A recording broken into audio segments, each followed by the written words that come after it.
who speaks out for Israel, Professor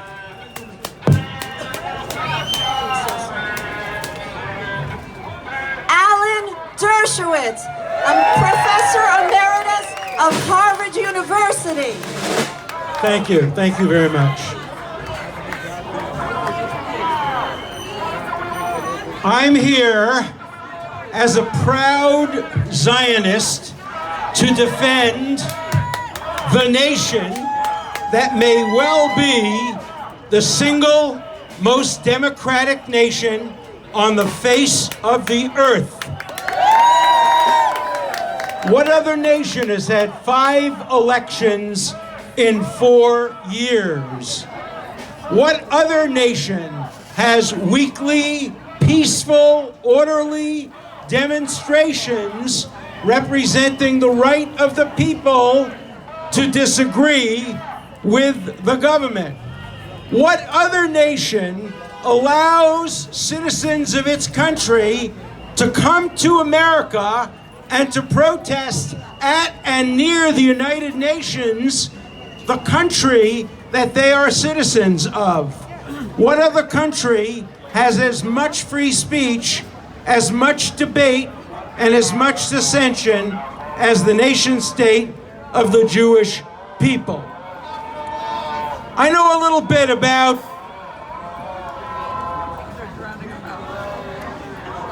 I believe in free speech, and free speech doesn't mean shutting down the other side's point of view. It means allowing all points of view to be heard. Absolutely. I would never try to shout down the folks on the other side, and they should not be shouting down a speech on this side. Okay. I've been studying judicial review for more than 60 years. I know a little bit about democracy. I know a little bit about judicial review. And I'm here to represent to you that there is no country in the world today, no country that has more judicial review than Israel. It's the only country in the world, including the United States, that allows judicial review by people who have no standing to object, who haven't been hurt by a particular decision. It's the only country in the world that doesn't require there to be a case or a controversy. It's the only country in the world that, at least until recently, allows the judiciary to strike down duly enacted laws of the Knesset or duly enacted actions of the elected prime minister and cabinet on the ground that they don't believe it's reasonable.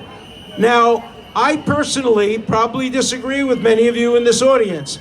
I am not a supporter of most of the programs of this administration on judicial review. I am generally on their side of the issue of judicial review. I do not want to see an override by the Knesset of Israeli Supreme Court decisions that support the rights of minorities, that support civil liberties. By the way, in that, I believe I am joined by the Prime Minister of Israel, who has also stated that he doesn't think that judicial override should be permitted of basic civil rights decisions.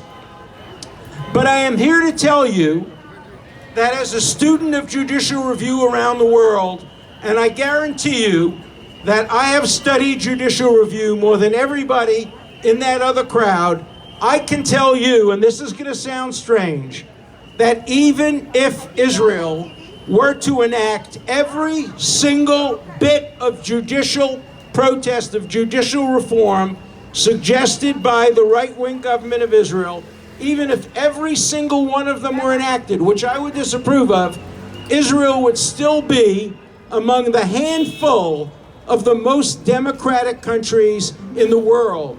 The idea that these judicial reforms will end democracy is total nonsense. It is actually a blood libel. It is a blood libel. And I believe, and I invite the folks across the street You know the expression, 2 Jews, 3 opinions? Well, we're hearing that tonight. Before some of you came, there was a third protest by the Natura Carta, who objects to Israel's existence as a state at all. So we had 3 opinions, 2 Jews. I urge the people across the street to join us and to show support for Israel. Remember, too, that democracy does not guarantee a result. A lot of people there are dissatisfied with the results of the election in Israel. I understand that. But democracy doesn't guarantee you a result. It only guarantees you a process. And the process of democracy is alive and well in Israel. It will always remain alive and well in Israel. One of the reasons I agreed to come to this demonstration, even though I am on a different side of many of you on many of the issues of the day, is I come also to protest rabbis, particularly conservative and reform rabbis, who are going tomorrow to the United Nations, to protest Israel. As you know, and I'll read to you from an encyclopedia, the tradition of Judaism. Since the Talmudic period, Jewish tradition and law have regarded the denunciation or slandering of Jews to non-Jewish leaders, to non-Jewish rulers, as a serious sin. And the idea that rabbis who stand for Judaism would go to that palace of hatred where Iran is welcomed and Israel is denounced, and lend their imprimatur to that kind of hatred. But let me turn for a second and talk to the people on the other side. Shame on you for trying to prevent us from speaking. It is you who doesn't believe in democracy. If you believed in democracy, you would listen to my talk. You would listen to me speaking. You would disagree with me, but you would not try to shut me down, which is what you are doing in the most undemocratic way possible. I just want to end by quoting something that many of you read every single day in the Tefillah. Hashem oz li'amo yiteng. God will give the Jewish people oz strength. Hashem yivarech et amo b'shalom. Peace will only come through strength. Strength will only come through democracy. I support Israel. I support Zionism. I support whatever government the Israeli people elect. And I support whatever result democracy produces in Israel. So may Israel go from strength to strength, and may democracy continue to be the byword of Israel. Am Yisrael Chai. Thank you.